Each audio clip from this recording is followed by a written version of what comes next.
أرسله بالحق بشيرا ونذيرا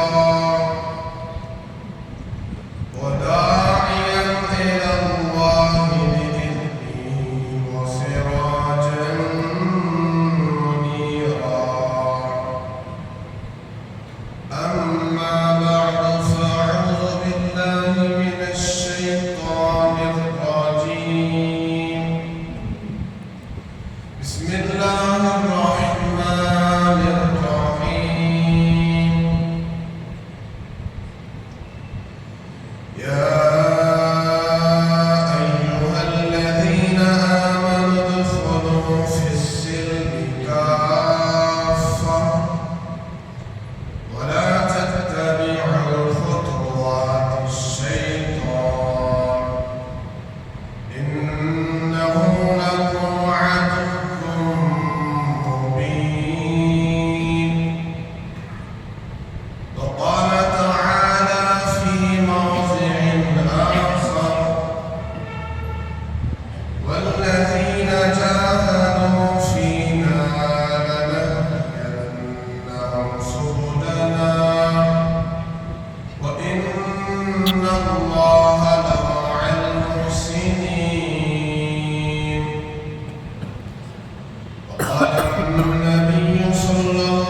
ایک ایک حدیث پر جب مسلمان غور و فکر کرتا ہے تو اس کے لیے اس میں دین ہی دین ہے، شریعت ہی شریعت ہے، اور اس شریعت اور دین کے پیچھے کامیابی ہی کامیابی ہے۔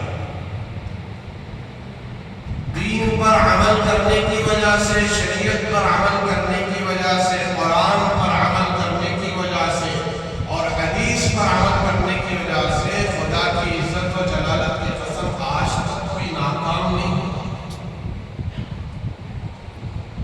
آج مسلمان اس کو پسے پش ڈال کر سمجھتا ہے ہماری دنیا کی ترقی کے لیے دین رکاوٹ ہے، شریعت رکاوٹ ہے، قرآن رکاوٹ ہے، حدیث رکاوٹ ہے، رسول اللہ صلی اللہ علیہ وسلم کی سنت رکاوٹ ہے۔ نعوذ باللہ من ذالک۔ جو اس طریقے سے سمجھتا ہے وہ یاد رکھے وہ مسلمان نہیں ہے، وہ کلمے والا نہیں ہے، وہ ایمان والا نہیں ہے۔ غفلت کی وجہ سے، سستی کی وجہ سے زندگی میں عمل نہیں ہے، عمل نہیں کر رہا ہے، شریعت سے دور ہے، سنت سے دور ہے، دین سے دور ہے، لیکن احساس ہے۔ احساس کیا ہے؟ کہ مجھے دیندار بننا ہے، شریعت والا بننا ہے، سنت والا بننا ہے، حضور کی سیرت والا بننا ہے۔ تو پھر یہ آدمی آج میں تو کل سیدھے راستے پر آئے گا۔ جس نے فیصلہ کر لیا ہے کہ مجھے دین پر عمل کرنے کی وجہ سے دنیا کی رکاوٹیں ہوگی، دنیا کی ترقی میرے پیچھے نہیں چلے گی، تو پھر اس سے بڑا بدبخت بدنصیب کوئی نہیں۔ اور یاد رکھیں وہ مسلمان بھی نہیں ہے، وہ دیندار بھی نہیں ہے، وہ ایمان والا نہیں ہو سکتا۔ الغرض میرے بزرگوں، بہت سارے اشکالات ہیں، بہت سارے ڈاؤٹ ہیں، لیکن کن ڈاؤٹس کا آپ کو جواب دینا چاہتا ہوں۔ خلاصہ عرض کروں گا کہ جس کے دل میں بھی بدگمانی ہے، ڈاؤٹ ہے، شک ہے، وہ سمجھ لیں کہ شک ڈاؤٹ شیطان کی طرف سے آیا ہے۔ اللہ تبارک و تعالیٰ نے کائنات کو بنا کر انسانوں کو بعد میں پیدا کیا، اور ایک روایت میں لکھا ہے کائنات بنانے سے پہلے کائنات بنانا طے تھا۔ انسانوں کو پیدا کرنے سے پہلے انسانوں کو پیدا کرنا طے تھا۔ اللہ نے انسانوں کو پیدا کیا نہیں کیا؟ حضرت آدم علیہ السلام اس کائنات کے پہلے انسان اور اس کائنات کے پہلے نبی۔ تو اللہ تبارک و تعالیٰ نے انسانوں کو پیدا کیا، اور روایتیں لکھی ہوئی موجود ہیں، روایت رسول اللہ کی موجود ہیں۔ اللہ نے کائنات کو بنانے سے پہلے انسانوں کو پیدا کرنا طے ہے، کائنات کے بنانے سے پہلے انسانوں کی مقدر کو لکھ دیا ہے۔ کیا بنانے سے پہلے؟ کائنات کو بنانے سے پہلے، دنیا کو بنانے سے پہلے۔ اچھا، کائنات کے بنانے سے پہلے کتنے سال پہلے لکھا ہے؟ ابھی انسان آیا ہی نہیں دنیا میں، کائنات میں انسان کا وجود نہیں ہے، ایک انسان نہیں ہے دنیا میں۔ آج کتنے انسان ہیں؟ کم و بیش 800 کروڑ انسان ہیں۔ کتنے ہیں؟ 800 کروڑ انسان ہیں نا ہمارے حساب سے، کچھ آگے پیچھے بھی ہو سکتا ہے۔ بعض کہتے ہیں 750 کروڑ، بعض کہتے ہیں کتنے 800 کروڑ۔ ابھی انسان کا وجود ہی نہیں ہے، 800 کروڑ انسان آج ہمارے حساب سے۔ کائنات کا وجود نہیں ہے، انسان کا وجود تو دوسرے نمبر پر۔ کون سے نمبر پر؟ دوسرے نمبر پر۔ 1-2 نمبر ہوتے ہیں، پہلا نمبر کس کا وجود ہے؟ کائنات کا، دنیا کا۔ دوسرا نمبر انسان کا۔ کائنات انسان کے لیے بنائی جا رہی ہے، آدم کے لیے بنائی جا رہی ہے، انسان کے لیے بنائی جا رہی ہے۔ اور وہ بھی کیوں؟ یہاں پر رہنے کے لیے نہیں، ضرورت کے لیے بنائی جا رہی ہے۔ اگر میں تفصیل میں جاؤں تو آپ بھی کھو جائیں گے، میں بھی کھو جاؤں گا، تفصیل اتنی لمبی ہے۔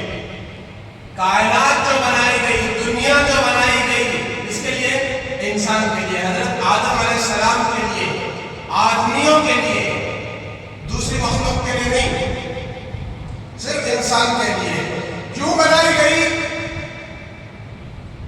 انسان کی ضرورت پورا کرنے کے لیے. کیا پورا کرنے کے لیے؟ ضرورت پورا کرنے کے لیے. وہ کیا ضرورت ہے معلوم؟ ذرا کان کھول کر سنو.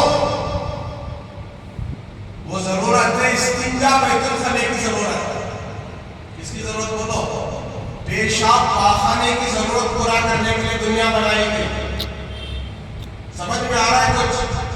ہمارے ابا، سب کے ابا، پورے انسانوں کے ابا حضرت آدم علیہ السلام جنت میں ایک پھل کھا لیا تھا.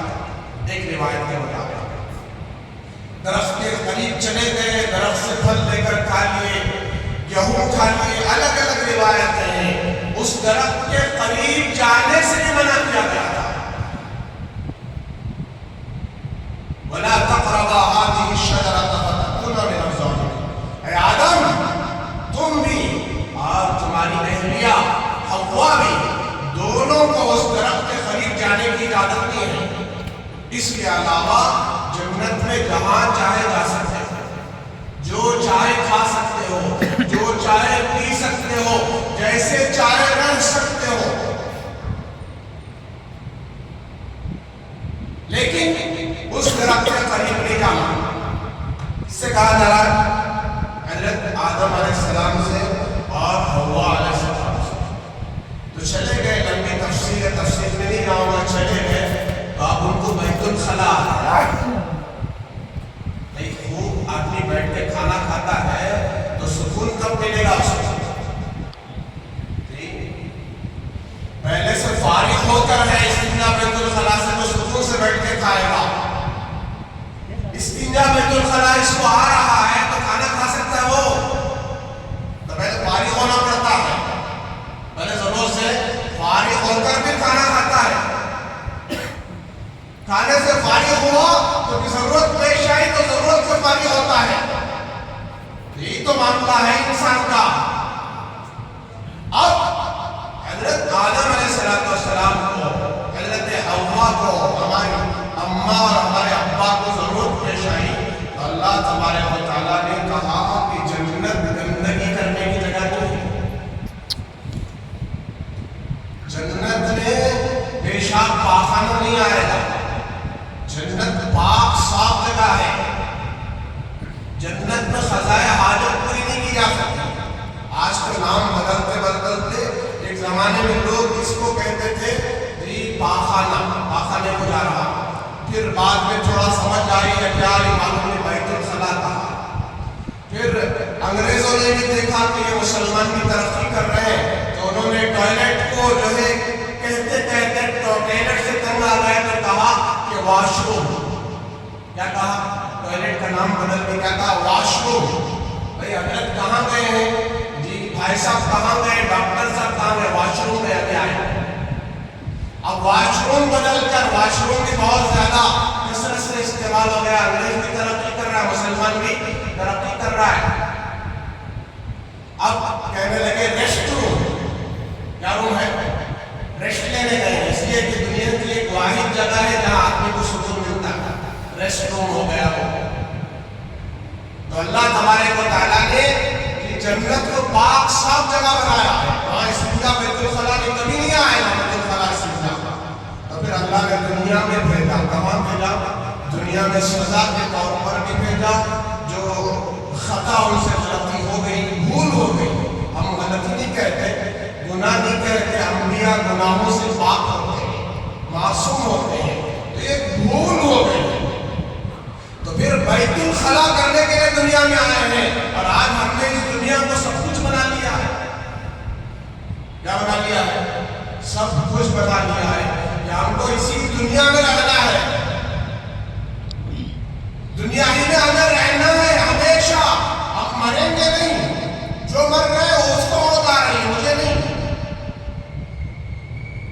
الغرض میرے بزرگوں میں عرض کرنا چاہ رہا ہوں کہ کائنات کے امام الانبیاء سید الانبیاء حضرت محمد رسول اللہ صلی اللہ علیہ وسلم پر جو قرآن اترا ہے، اس قرآن میں ایک سورت ہے، سورت التین.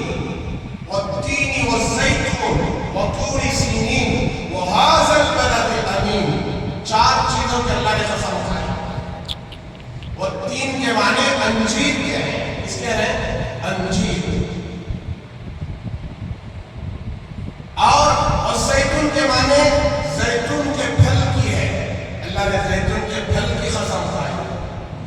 وطور سینی ایک پہاڑ کی قسم جس کو کوہ طور کہتے ہیں اس کی قسم، وہذا البلد الامین اور بلد امین کی قسم۔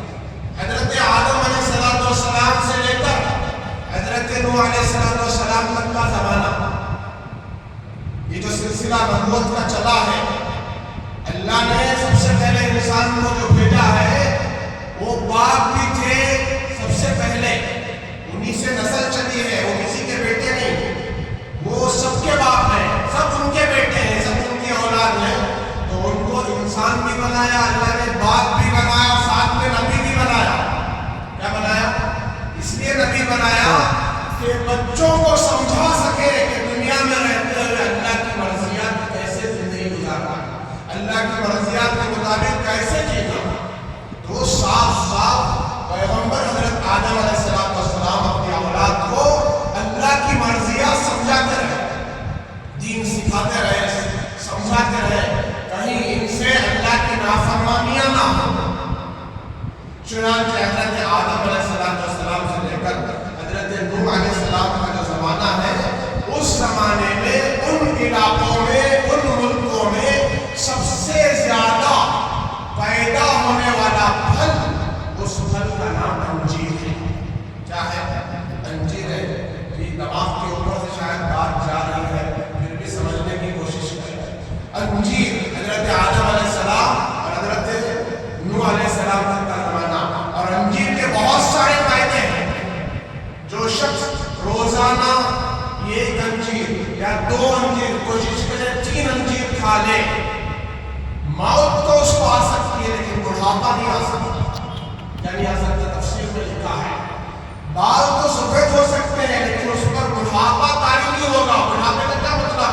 ہاتھ پیر کمزور ہو گئے، جسم نرم پڑ گیا، آنکھیں کمزور ہو گئی، چشمے کی ضرورت پڑ گئی، یا پھر اور زیادہ بینائی میں کمزوری آ گئی، بات کرنے میں کمزوری آ گئی، کمر میں درد، پیٹ میں درد، سر میں درد، یہ جو کمزوریاں ہیں، یہ کمزوریاں موت کی آخری سانس تک انجیر کھانے کی وجہ سے نہیں آئے۔